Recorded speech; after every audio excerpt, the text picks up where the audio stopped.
William Shakespeare. The name itself, when it's spoken, the person who bears it becomes the most fortunate and proudest in the world of fantasies, fairies, poetic skills, and all the worldly and unworldly literature of genius. We observed his 400th year of anniversary of death in the year 2016. We don't read Plutarch parallel lives, we read Shakespeare's tragedies, or to name some more, say Sir Thomas North, Edward Hall and Holinshed. We simply read, enact and live upon the dialogues of Shakespeare's plays, which have brought subtle nuances and thrill due to manipulation of history which no generation has failed to appreciate. According to Ben Jonson, Shakespeare is for all times. Most of the plays in Shakespeare's quartos have no documented evidence, hence most of them have been reconstructed and presented. Born in the year 1564 at Stretford upon River Avon in the county Warwickshire, his contribution to the drama has earned him an immortal name, Bard of Avon. His first published works, Venus and Adonis and the Rape of Lucerus, came in the year 1593. In his Globe Theatre, constructed in the year 1599, he himself performed many plays he had scripted. It became the most typical playhouse of Elizabethan age. His career as a playwright from 1588 to 1612 produced heterogeneous plays for class as well as mass, for noblemen, critics, scholars, public officers and the Queen, to sailors, soldiers, traders, tarts, tots, robbers and all type of men in the world. He mirrored the contemporary England of richness and lavish lifestyle, from kings and queens to the rags. In his first apprenticeship from the year 1587 to the year 1594, he produced 10 plays like Love's Labour Lost, The Comedy of Errors, A Midsummer Night's Dream, We Are Going to Enjoy It Now, and Richard II. In his second phase, he wrote 12 plays from the year 1594 to the year 1601 like Merchant of Venice, Henry IV Part 1 and 2, As You Like It, Much Ado About Nothing, Twelfth Night, and the very famous 154 sonnets. In his third phase, he wrote 10 plays from the year 1601 to the year 1609, mostly tragedies like Othello, Macbeth, Hamlet, King Lear, etc. And in his last and the fourth phase, from the year 1609 to the year 1613, he wrote 5 plays like The Tempest, Pericles, The Winter's Tale, Henry VIII, etc. So 37 plays, 154 sonnets and 2 narrative poems he gifted us before he passed to heavenly abode on 23rd of April 1616. People say that his date of birth and death are the same. Date. On his grave, at Holy Trinity Church at Stretford, the tombstone reads, Good friend, for Jesus' sake forbear to dig the dust enclosed here. Blessed be the man that spares these stones, and cursed be he that moves my bones.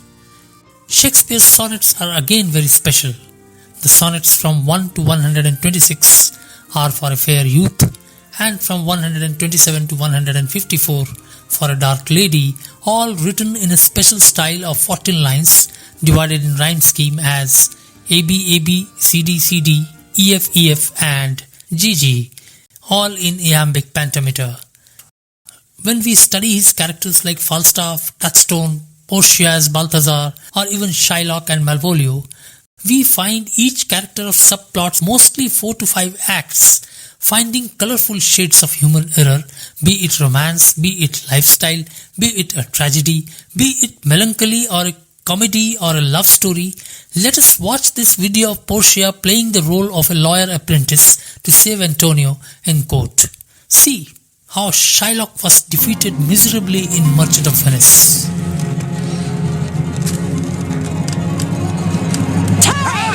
A little. There is something else. This bond does give you here no drop of blood. The words expressly are a pound of flesh. Take then your pound of flesh, but in the cutting of it, if you do shed one drop of Christian blood, your lands and goods are by the laws of Venice confiscate, and to the state of Venice. Oh, upright judge, Mark Jew, learned judge. Is that a law? Yourself shall see the act. For as you urge on justice, be assured, you shall have justice more than you desire.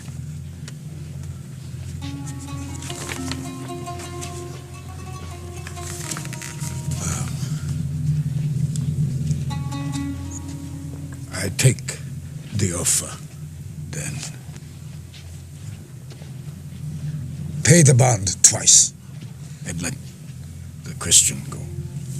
Here is the money. Soft. The Jew shall have all justice. No haste.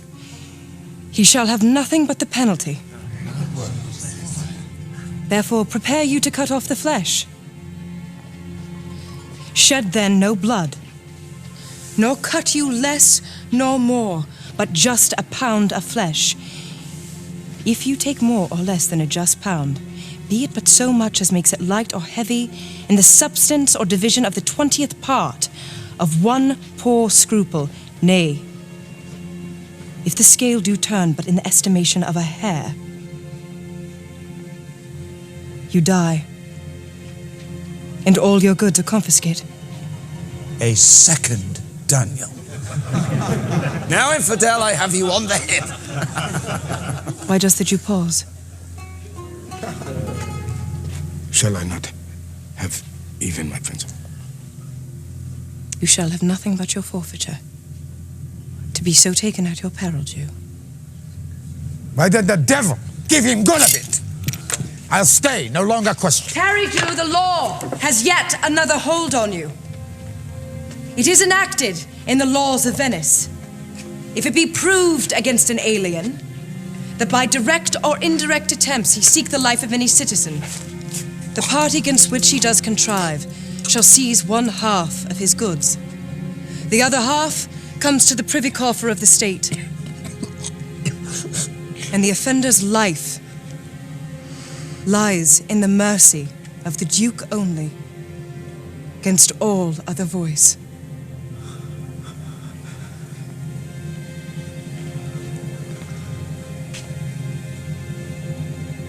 In which predicament, I say, you stand?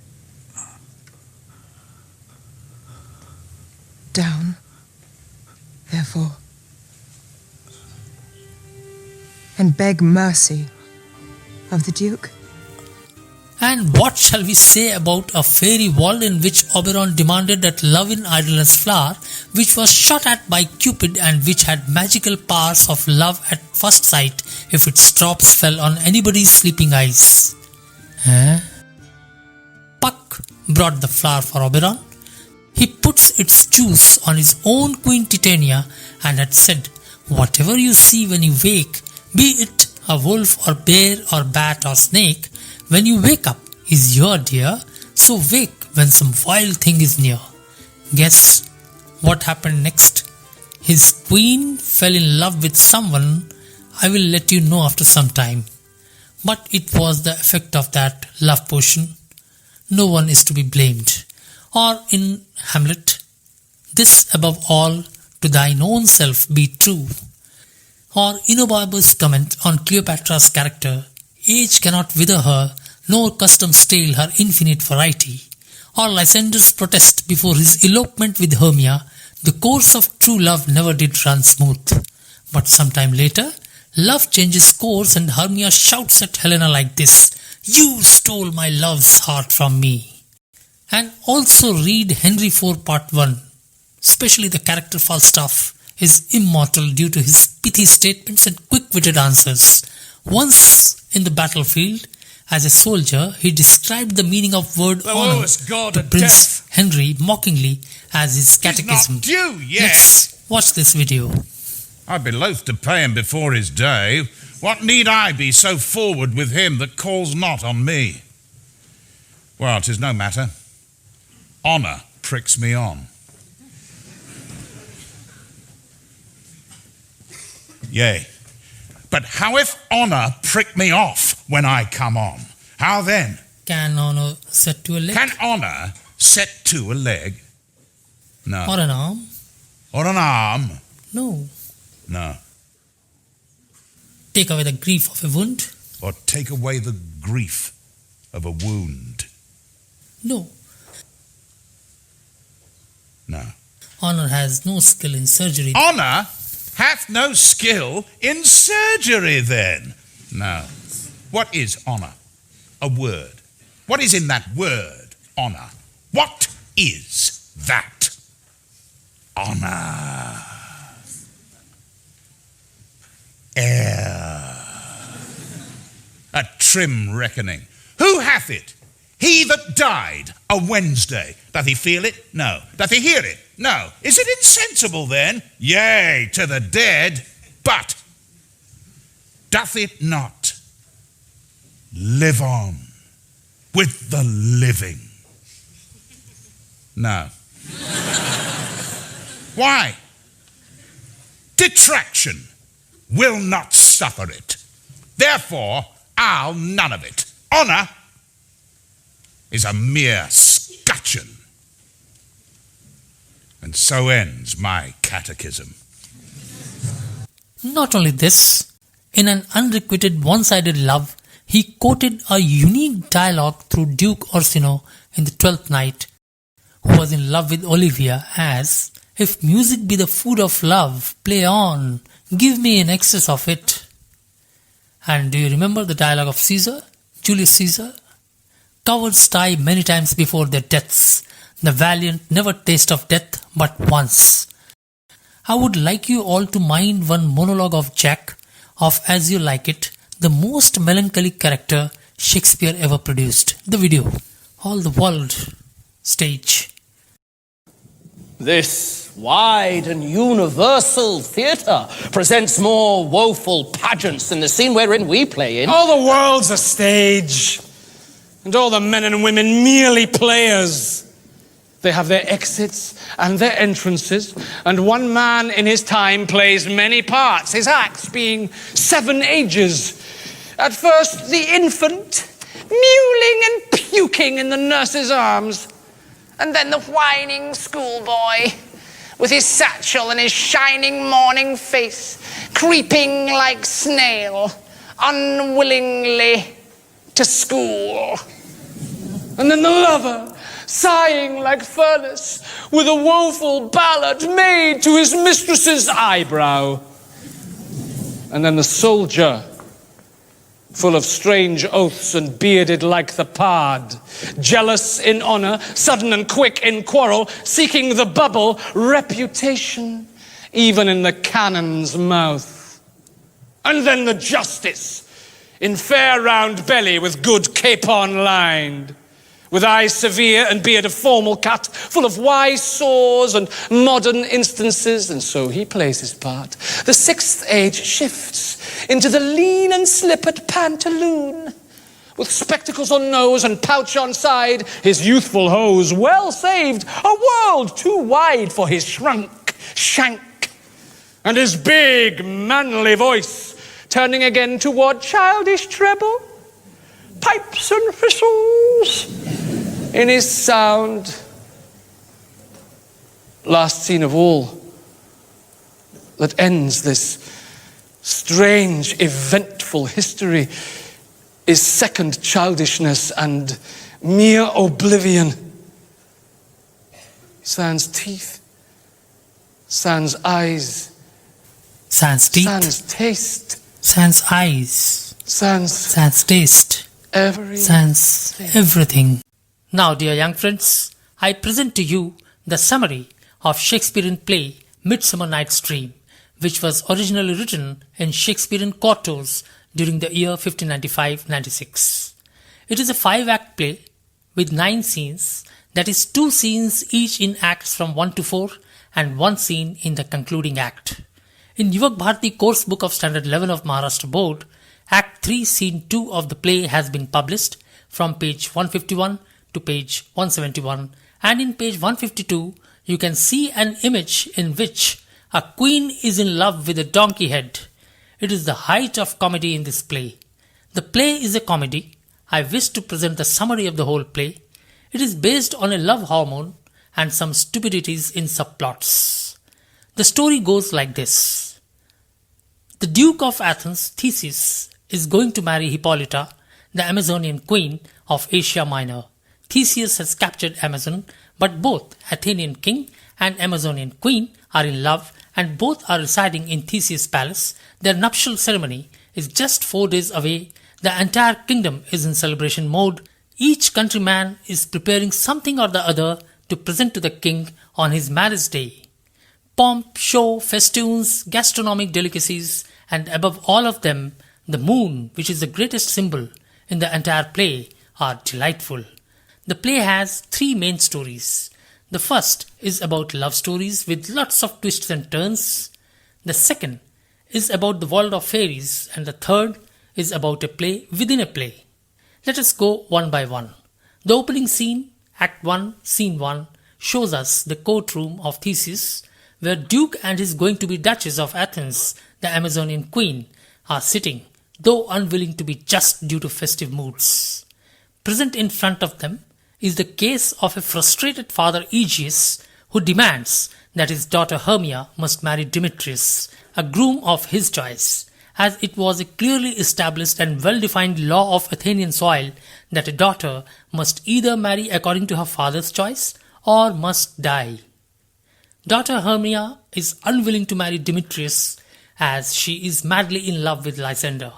Also present in the court are Lysander and Demetrius. Aegeus has brought both of them to the king's court. Aegeus alleges that Lysander has bewitched his daughter with love verses and that his poor daughter is in love with him under the influence of some magic. The Duke hears the case attentively. On the other hand, Demetrius is very much eager to marry Hermia at any cost. Here, let me tell you, dear students, there is another girl named Helena who is the best friend of Hermia right from her childhood and is one-sidedly in love with Demetrius. Demetrius knows this but doesn't heed to Helena's love. Helena and Hermia are bosom buddies. Hermia is more beautiful but a little shorter than Helena, whereas Helena is taller but little darker complexion than Hermia. Both are beautiful and passionate lovers, no doubt. The Duke asked Hermia about her final choice. Hermia responded strongly in favor of Lysander undisputedly. To this, the Duke warned her of the consequences, that is, she must either die or choose to become a nun for lifetime under goddess Diana. Demetrius warned Lysander of the consequences, to which Lysander was quick to retort. He asked Demetrius, by the way, Hermia's father loves him. He must marry her father. Has he? And Lysander must marry his love Hermia. This enraged Aegeus as well as Demetrius. To this, Lysander reminded them that he was no less than Demetrius in courage, valor, handsomeness and wealth, and above all, Hermia loved him so much.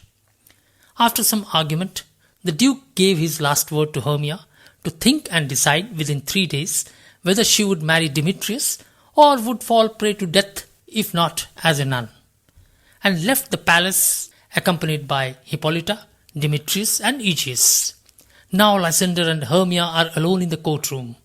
Lysander declares the course of true love never did run smooth and tells Hermia that one of his aunts lives 21 miles away from Athens and the Athenian laws do not apply there. He proposes that they must run away, elope, from Athens the next day and wed each other with nuptial vows in his aunt's house. To this, Hermia swears to Lysander with Cupid and Venus vows that they must and surely elope. All of a sudden, Helena appears in the courtroom.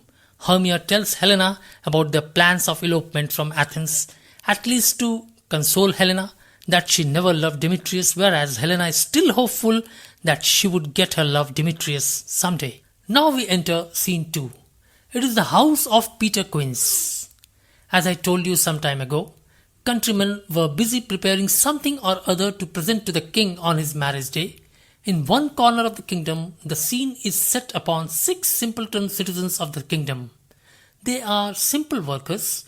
Their names are Peter Quince, a carpenter, Nick Bottom, a weaver, Francis Flute, a bellows mender, I mean the one who repairs musical instruments, Tom Snout, a tinker, I mean the one who repairs utensils, Snug, a joiner, I mean the one who makes and mends window frames, doors, etc., and Robin Starveling, a tailor, all daily wagers with little wisdom and little speech. Still they dare wish and prepare to enact a play in front of the King Theseus on his marriage day.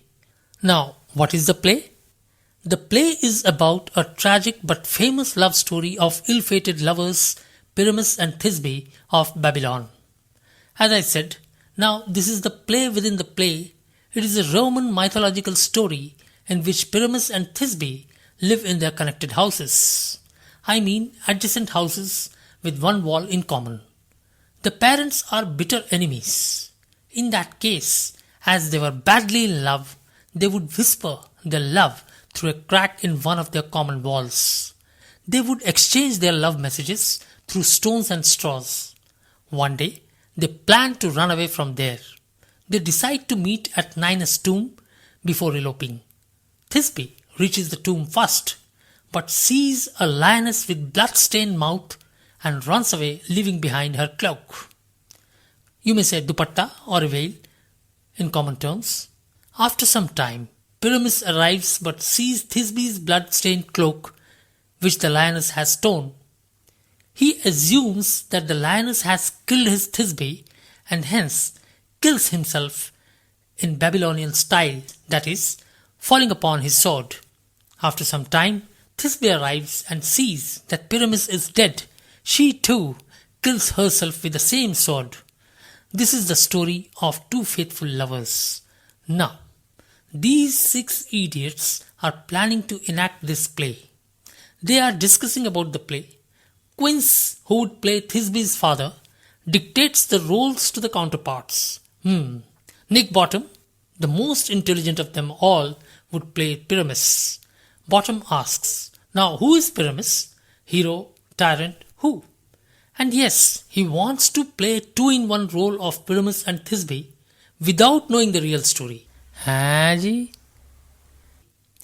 Francis Flute would play Thisbe, to which he naturally asked, what is he or she, this Thisbe? A wandering knight? Strange, na?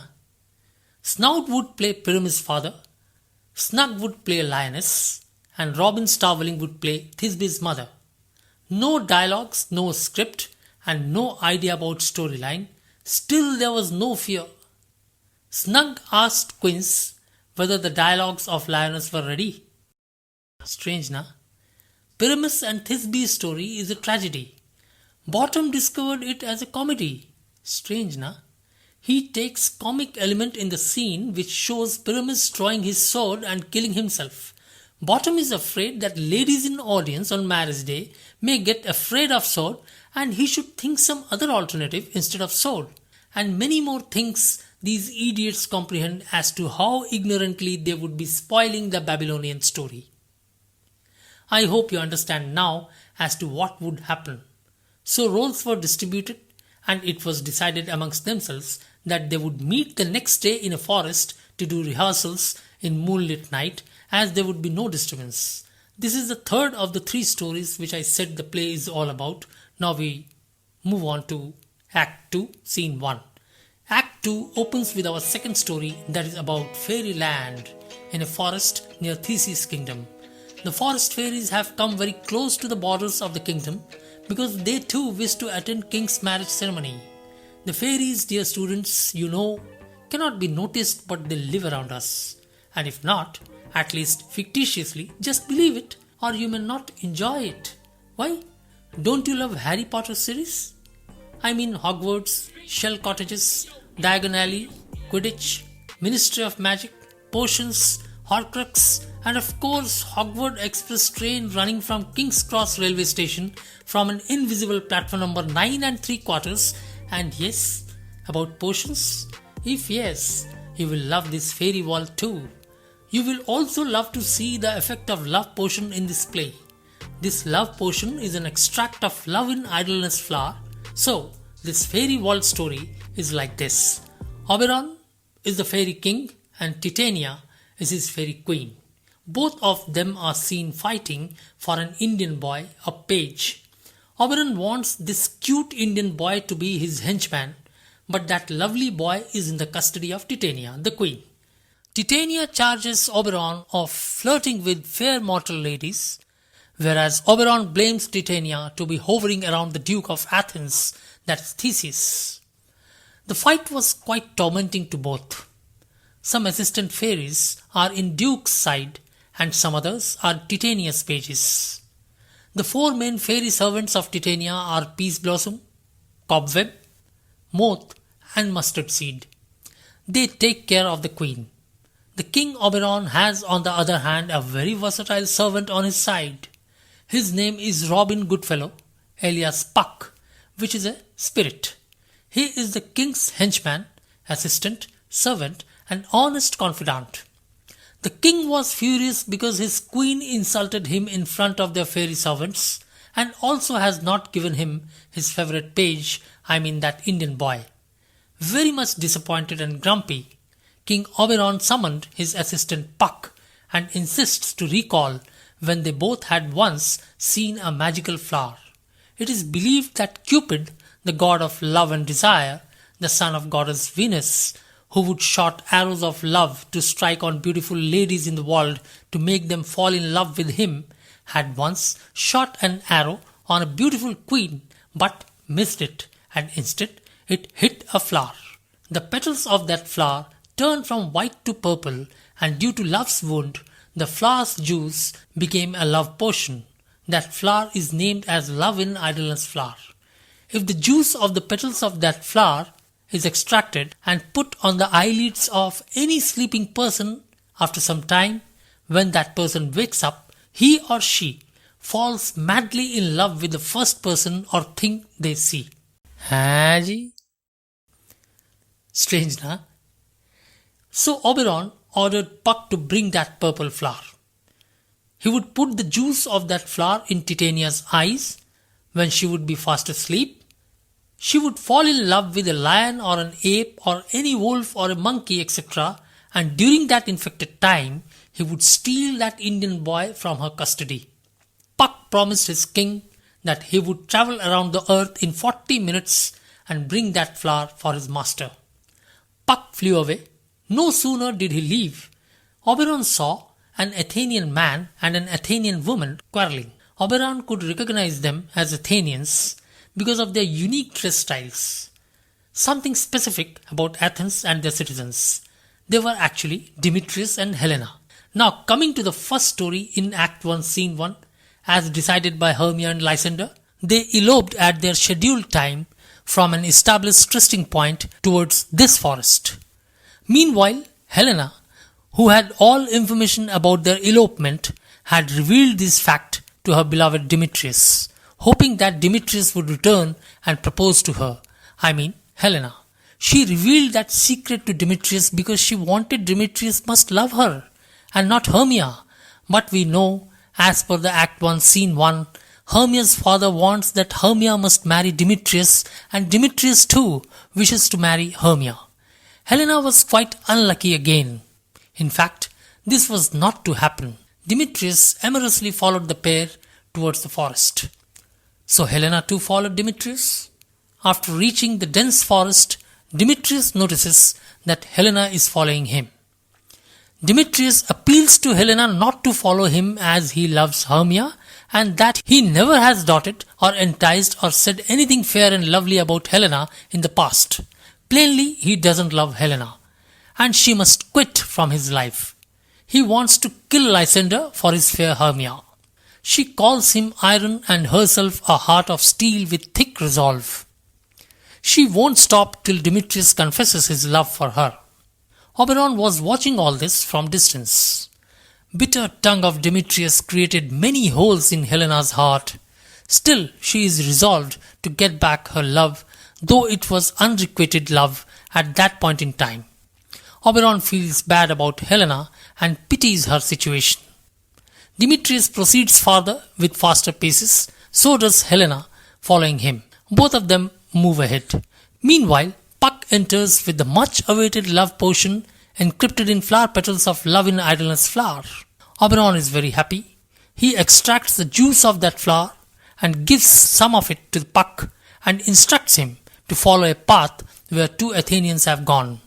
He instructs Puck to put the juice of the flower on the eyelids of the Athenian man when he would fall asleep, so that when he reopens his eyes after slumber, the first thing he would see would be the woman who is darting after her man, and they both would fall in love with each other. Oberon's intentions are very good. He instructs Puck to recognize them by the Athenian garments which they have put on. Oberon doesn't know that there is another pair of Athenians who has eloped and is en route, aunt's house 21 miles away, through the same forest. Yes, it happened. You're right. Yes, you're right. This alone happened. And then Puck set the entire chaos related to the play. Wait, it will be revealed in the scene 2. Now, the scene 2.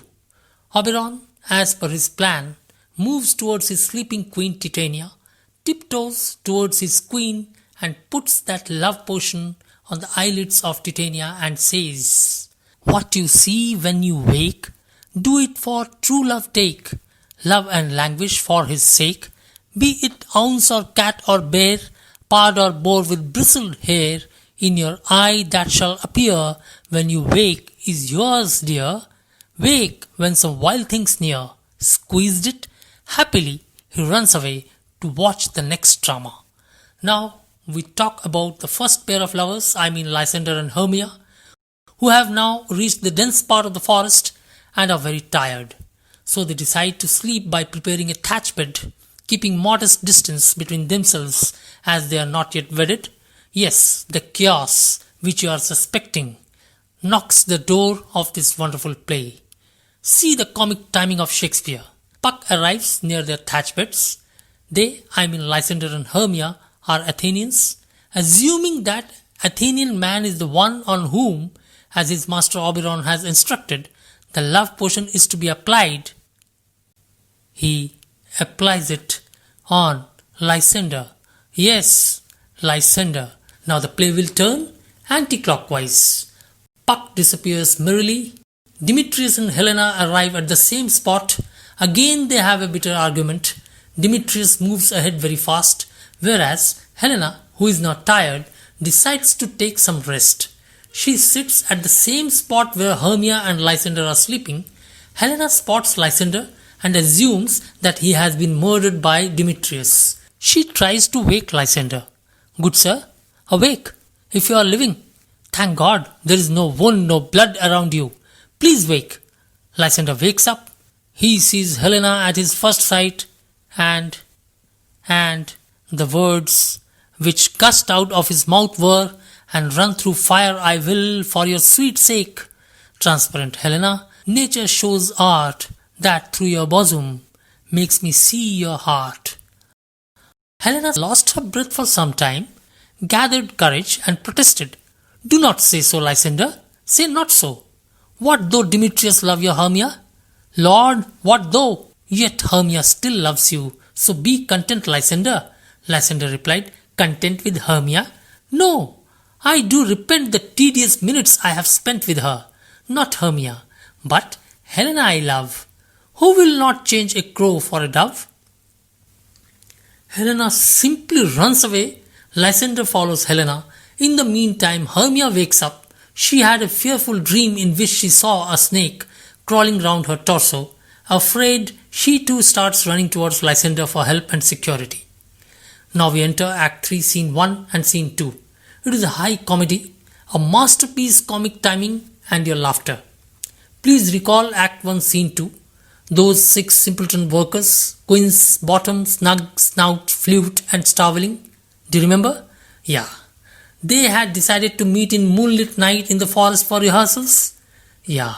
So nearby fairyland, where Titania was sleeping, they have assembled and are rehearsing their play which they wish to present in front of Theseus on his marriage day, which is just a couple of days away. This scene opens with their rehearsals for the play Pyramus and Thisbe, hence a play within Shakespeare's play Midsummer Night's Dream. So, hasna mat. Bottom speaks first. This comedy play, Pyramus and Thisbe, is interesting play. There is a scene of sword. Ladies in audience may be afraid of this scene when I, the Pyramus, draw out my sword. So what to do? Others think for a while. Then Bottom himself gives a solution, as he is the most intelligent amongst the 6 chaps. Do one thing, Quince. Give a prologue during this act that I, who is playing Pyramus, is actually not Pyramus. I am Nick Bottom. So ladies, don't be afraid. I will not kill myself with a sword in this scene for ladies' sake. Listening to this solution, all of them cheer and hail at Bottom's solution. Next was the turn of Snug's foolishness. He asked, similarly, audience may get afraid of lioness, which I am going to portray. What about that, Bottom? Bottom promptly replies, you will tell. Fair ladies, I would entreat you not to fear. I am not a lion, I am Snug. Again all of them cheer and hail Bottom. Wow. The next height was the question thrown by Quince.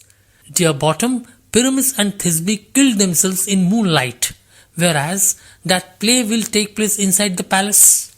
Then how to bring moonlight inside the Duke's chamber? Bottom replies that day of their play, they would open the window of the chamber where they would enact the play and the problem would be resolved. To this, Quince himself gave a more beautiful answer. Now what was that? Master, why not to hang a lantern on thorny bush to symbolize moon? Starveling would wear a thorny bush and a lantern would be hung on him. And one more thing.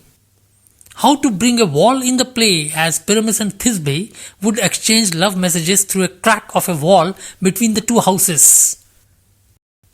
This answer will be the height of comedy. And who gave the answer? The genius himself, who was Bottom. Listen to what he says. Some man or other must present wall, and let him have some plaster or some loam or some rough cast about him to signify wall, and let him hold his finger thus, see, essay, like this, and through that cranny shall Pyramus and Thisbe whisper, one from this side, another one from that side. Wow! What a solution, Sirji! Haji? Simply wow! All of them hail Bottom once again. Such was the camaraderie of fools, so self-congratulatory and of wholesome absurdity. They then start their rehearsals. Meanwhile, Puck, the naughty spirit, was hovering around. He noticed these idiots and says, what hempen homespuns have we swaggering here, so near the cradle of Fairy Queen? What? A play? I will be an auditor, an actor too. Puck actually is very naughty. He would enter in pubs and would throw customers drinks all around like Mr. India. The drinker would flabbergast, who is this? Who is this? By then, Puck would disappear. This time too, he finds some naughtiness to be hosted. He does it masterfully. Bottom was waiting for his turn to deliver dialogues.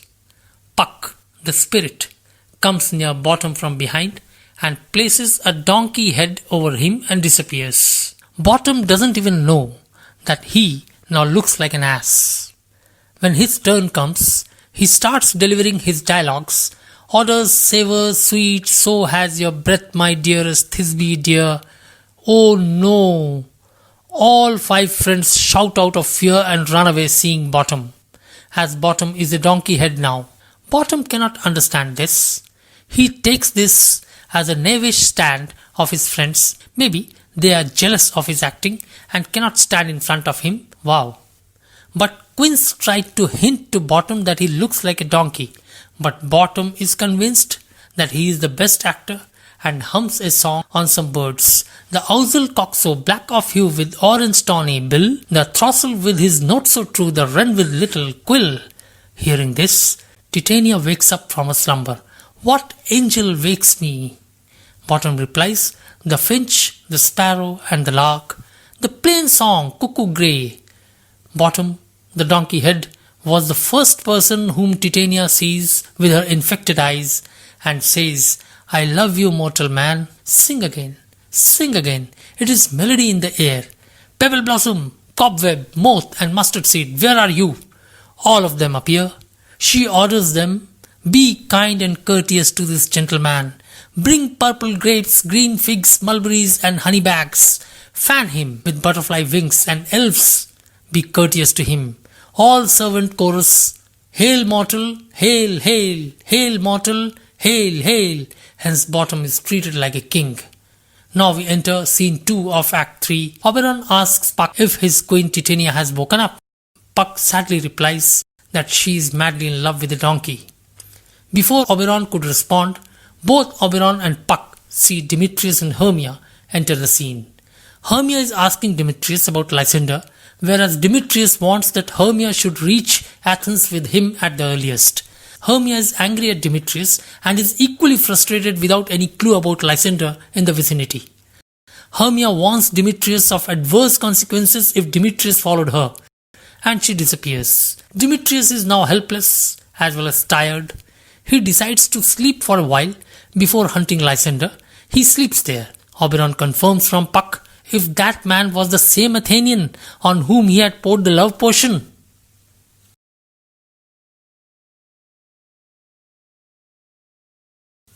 Puck replied that the woman was the same, but the man was different. Oberon is taken aback at this reply of Puck. What? What have you done, Puck? You have infected some other person. Go now! And by some illusion, find Helena and bring her here. This man must become her lover. Go fast! Puck goes swifter than an arrow to search Helena. Meanwhile, Oberon goes near sleeping Demetrius and puts the love juice on the eyelids of Demetrius and sings, flower of this purple dye, hid with Cupid's archery, sink in apple of his eye, and finds Puck approaching him fast.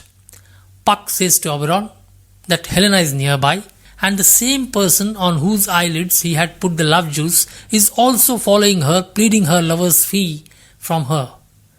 Oberon understood that Lysander must have seen Helena after opening his eyes and is now in love with Helena. Both Helena and Lysander are seen coming towards Oberon. Lysander is trying to entreat with Helena, whereas Helena is angry and disappointed because Hermia's lover is doting upon her. Their noise disturbs Demetrius' sleep. He wakes up and gets first sight of Helena and says, "Oh Helena, goddess, nymph, perfect, divine." Now Helena is totally bewildered and muddled.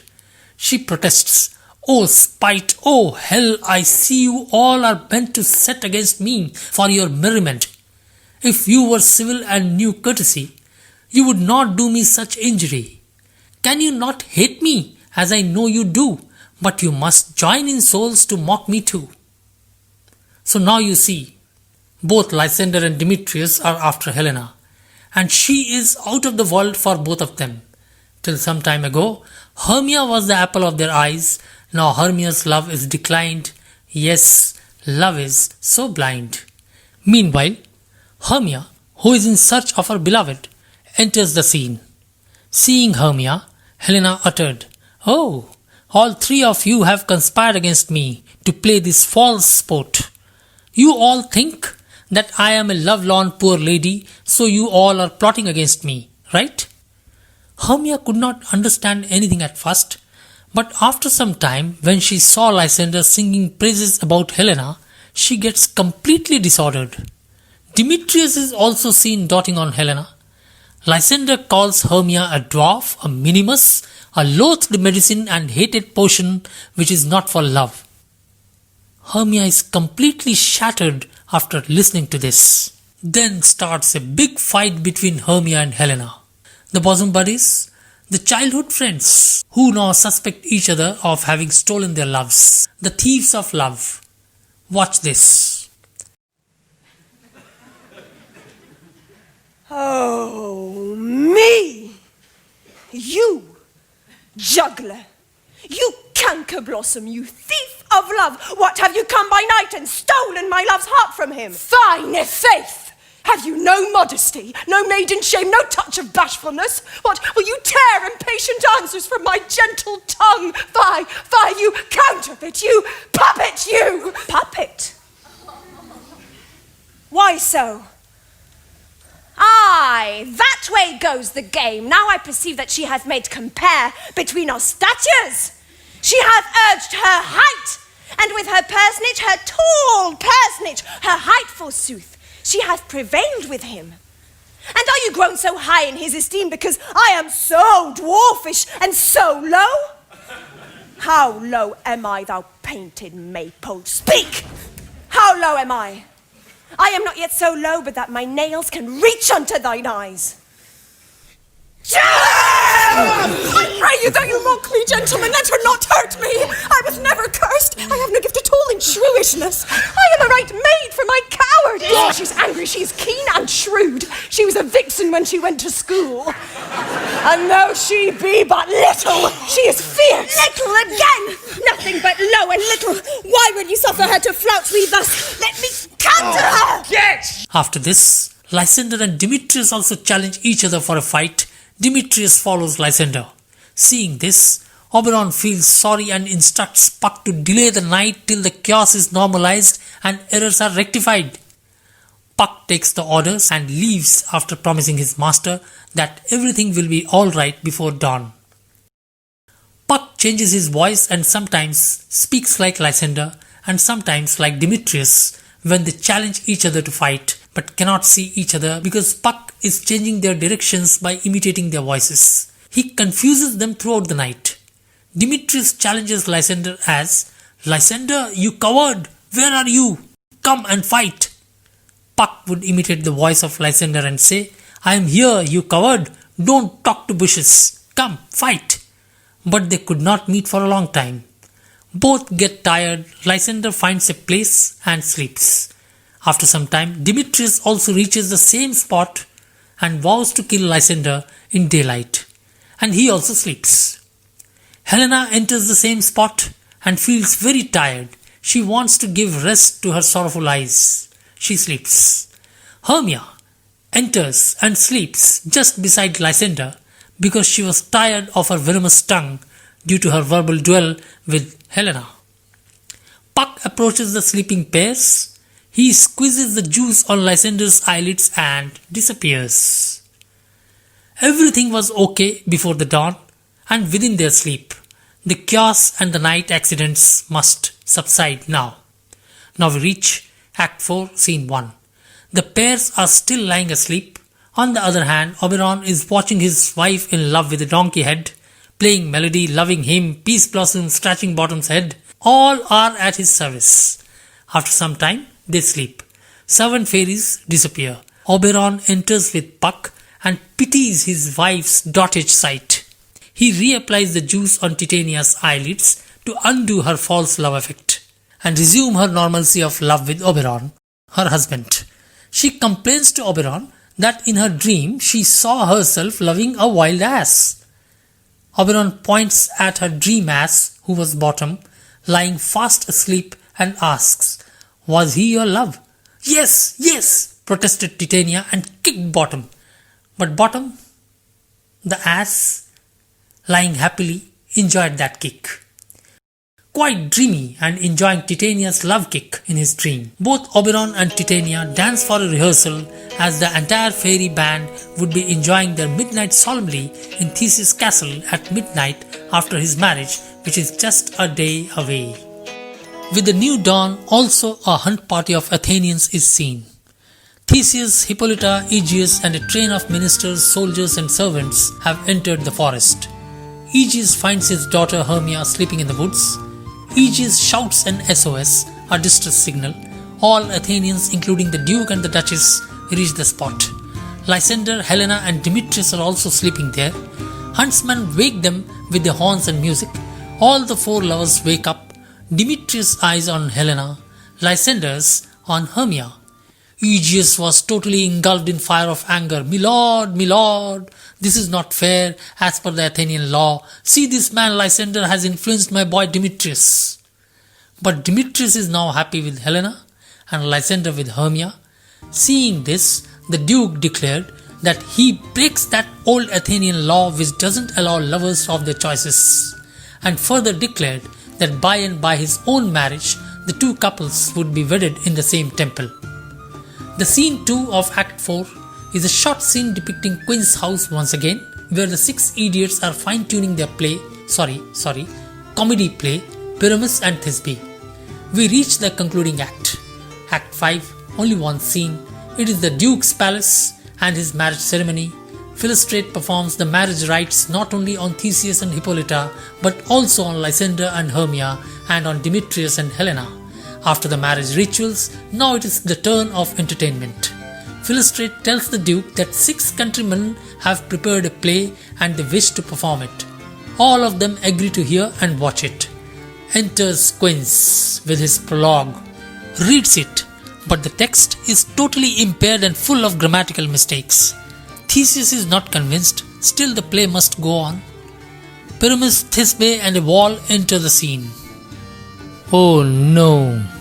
The lovers' love bites through the crack of human wall are not at all romantic. They forget their dialogues, mispronounce things like the script read in 3 Idiots. The wall speaks more than the lovers. Hacky. Strange, na? Then comes the elopement scene of Pyramus and Thisbe, and hence entry of Snug the lioness. He declared that he is not a lioness. And of course the moonshine scene, a lantern on a thorny bush performed by Starveling. He himself declares that he is holding a horned moon.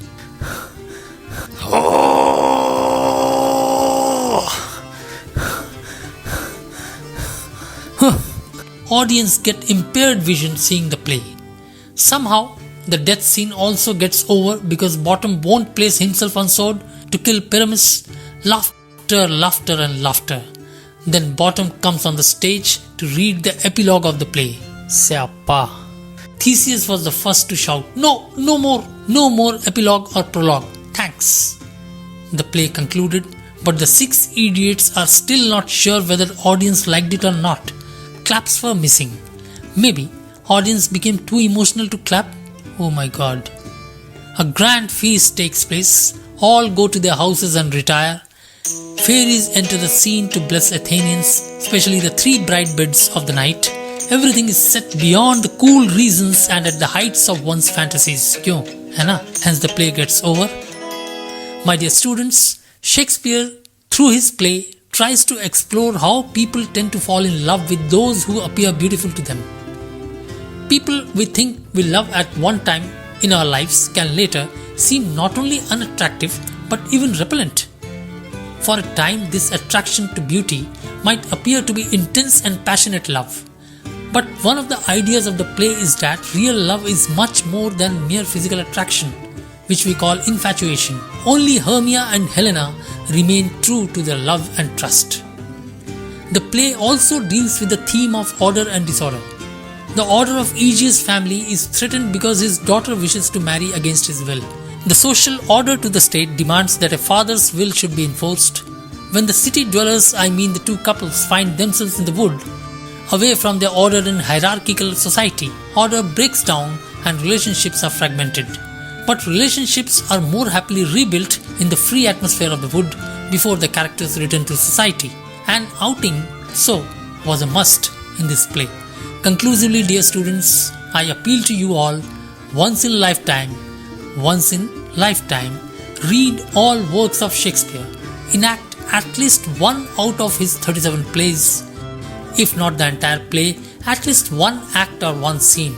Sing at least one sonnet out of his 154 sonnets for your friends. You will enjoy its aesthetic value. Thanks to one and all. Stay safe.